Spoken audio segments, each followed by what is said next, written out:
Call Markaz kiberbunker faoliyati fosh etildi. Toshkent viloyati Ichki ishlar bosh boshqarmasi axborot texnologiyalari sohasidagi jinoyatlarga qarshi kurashish boshqarmasi tomonidan o'tkazilgan navbatdagi tezkor qidiruv tadbiri davomida Chilonzor tumanida joylashgan ko'p qavatli uyning yerto'lasida noqonuniy Call Markaz kiberbunker faoliyati fosh etildi.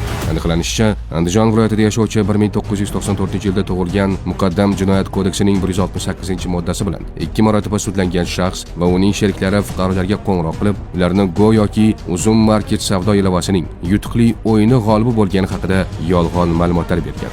Telefon bo'ldi menga 98lik kod bilan. Biz Uzum Market anaqasidamiz.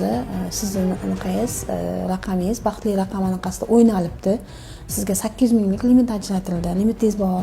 Xohlagan narsangizni olishingiz mumkin dedi menga. Telegramdan qilishdi. O'rgatdi menga nima qilishni. Yuzini ko'rsatmadi menga. Kredit, anaqa narsa olmayapsizlarmi? Yana men nomga men unaqa narsadan qo'rqaman. Mashinanik emasman, unaqa emasman dedi. Podrazeniya qildim-da, to'xtang, siz hozir men yuzimni olyapsiz-ku. Siz hozir men nomga boshini. Yo'q, opajon, endi sizni rasmiylashtirishimiz kerak-ku. Biz sizga endi podarkani отправить qilishimiz kerak-ku, dedi. Keyin olishdi, keyin telefon o'childi, bo'ldi. Ertasi kuni menga SMS kelib turibdi. Uzum Market shunaqa, sizning nomingizga kredit rasmiylashtirildi. Ular shu bilan birga savdo platformasida o'zlarini go'yoki mahsulot yetkazib beruvchi sifatida ro'yxatdan o'tkazgan. Mahsulot yetkazib berishni talab qilgan yoki ustingizdan shikoyat qilaman deya norozilik bildirgan ayrim xaridorlarga ataylab juda arzon, sifatsiz yoki buyurtmaga mutlaqo mos kelmaydigan mahsulotlar yuborgan. Bu yo'l bilan jabrlanuvchilarning e'tibori chalg'itilib, ajratilgan kredit yoki mikroqarz limitlarini to'liq o'zlashtirishga erishilgan. Mablag'lar o'tkazib bo'lingach, ko'p hollarda jabrlanuvchilar bilan aloqa butunlay uzib qo'yilgan.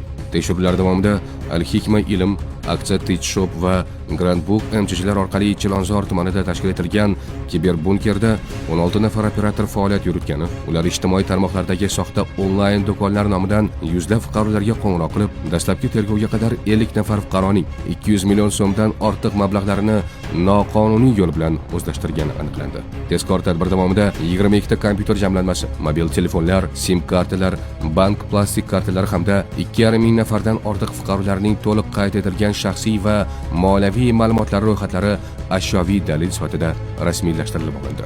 Mazkur holat yuzasidan 50 dan ziyod shaxslarning arizalari bo'yicha O'zbekiston Respublikasi Jinoyat kodeksining 168-moddasi 3-qismi B va G bandlari bilan jinoyat ishlari qo'zg'atilib, hozirda dastlabki tergov harakatlari olib borilmoqda. Jinoyat ishi yuzasidan gumon qilinuvchi tariqasida jalb qilingan bir guruh shaxslarga nisbatan qonun ustuvor jazo muqarrarlik prinsipi asosida huquqiy baho berilishi, shuningdek, jabrlanuvchilarga nisbatan yetkazilgan moddiy zararning qoplanish choralari ko'rilmoqda.